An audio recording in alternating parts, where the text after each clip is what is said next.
دیو اپنی امت وچ کہہ دیو کہ جی تسی اللہ نال پیار کرتے ہو. فرمایا فَاتَّبِعُونِی، پھر وہ دے محبوب کریم دا رنگ چڑھاؤ، وہ دے یار دی اتباع کرو، وہ دے محبوب دی فرما برداری کرو. اللہ نے فرمایا یحببکم اللہ، پہلے یہ اللہ نال پیار کرتے سن، جب وہ دے ماہی نال پیار کر کے وہ دے مصطفیٰ دا رنگ چڑھاون گے، یہ فرما برداری وہ دے نبی کی کرن گے. اللہ نے فرمایا پھر میں رب ہو کہ خود نال پیار کروں گا جڑا میرے ماہی نال پیار کرے گا. میں اور تسی سارے اپنے سیریاں جس کے مصطفیٰ دے سمندر میں کے در لگا.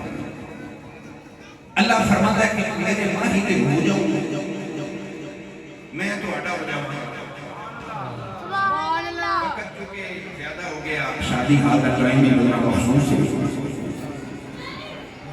پھر میں ترجمہ کر رہا، اللہ فرمایا کہ میرے یار کی اتباع کرو، کہ فرما برداری کرو. اللہ فرماتا ہے کہ میں ان نال پیار کروں گا جڑا میرے یار کی زندگی دا من اپنی زندگی کو چلا گا. یہ آسان جہا ترجمہ کسی عاشق نے اپنے انداز میں فرمایا. سنا دے ماں بھائی پڑھ کے نالے تے عقیقہ شریف دے محفل سنت مصطفیٰ نالے میں چودھری صاحب فرما رہے سن کہ کیونکہ 2-4 دن پہلے بھی ٹیلی فون سے فرمانا کہ اللہ نے خوشی بہت بڑی دکھائی ہے، مگر کاش اج میرے سر سے میری ماں ہوئی تو میری ماں بھی میرے درمیان ملے. تو میاں صاحب فرماتے ہیں کہ دکھیے دی گل دکھیا جانے سکھیے رکی خبران. یہ دکھ سمجھ آ سکتا ہے کہ میرے سر سے بات نہ ہو.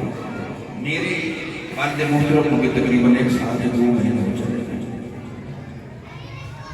اللہ کریم انسان خوشی دکھاوے تاں بھی وہ بڑے یاد ہوتے ہیں کہ اللہ نہ کرے کوئی غم آ جائے تو پھر بھی وہ یاد ہوتے ہیں.